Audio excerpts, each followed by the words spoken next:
Hello, the animator you're calling is in a recording session at the moment. Please hold on, I'll try again later. Thank you.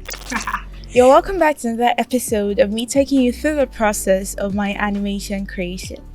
In this episode, we will still be using Blender, but the technique and the animation will be different because I'll be taking you through the process of how I created the animation of the 8 planets we have in the galaxy. First, I will go to my layouts. The compositing will be needed for adding other effects I would need, and then also my shading. So far, this is a workspace, and what I have the planets already lined up. I have my keyframes in place already. As you can see, there are other things included. I'll go to shading now, so you can see how I got here first. Lift this up. So the shading is basically where I add nodes. Okay, I add these elements here to give them the appearance. I majorly downloaded textures from the web to make the planets look as they are now. As you know, there are different planets we have in the galaxy, so obviously it will require different textures.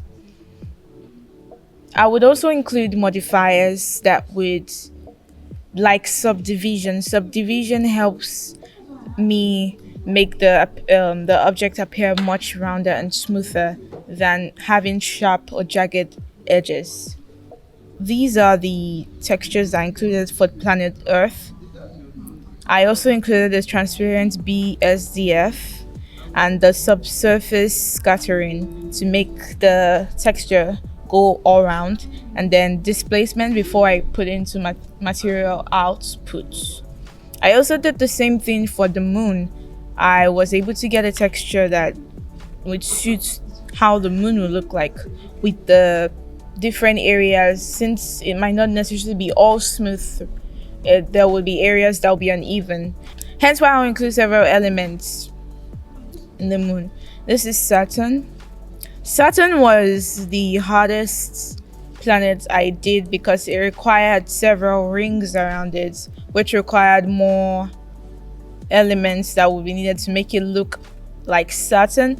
I am not really going for the ultra realistic view or look, but I wanted it to be as if you see it, you know, okay, this is Saturn, this is Earth, this is the moon.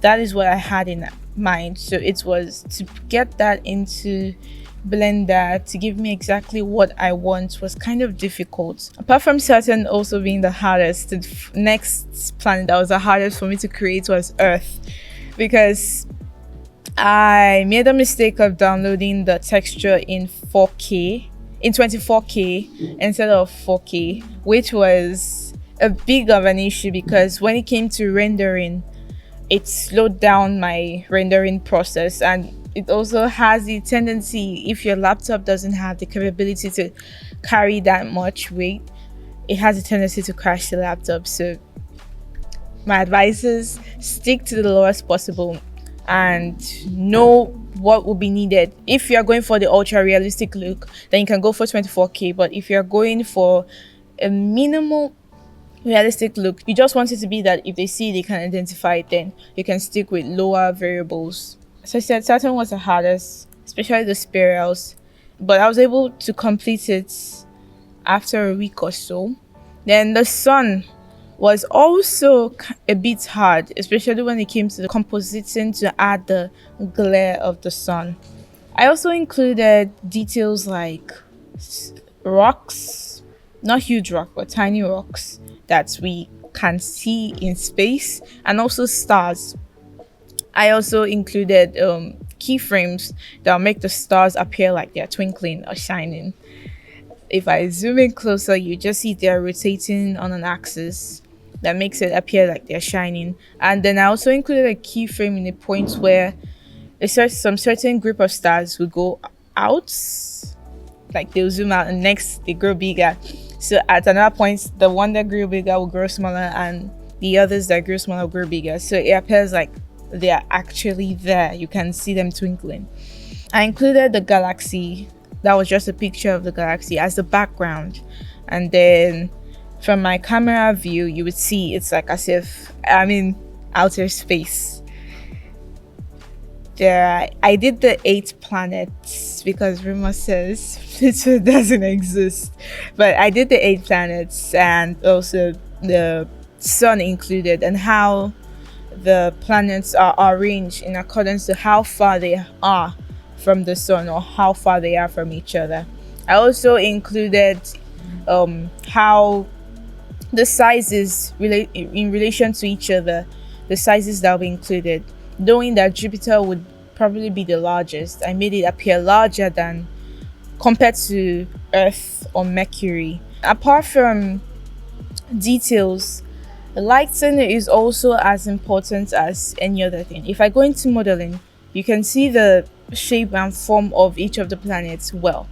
The light is important as the source of the light, where it's coming from, determines if it gives a cinematic view or a cinematic feeling.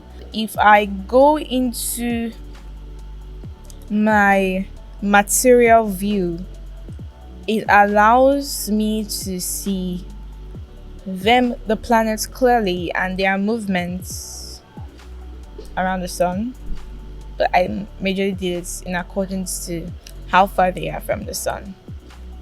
So this is the full view yet to be rendered.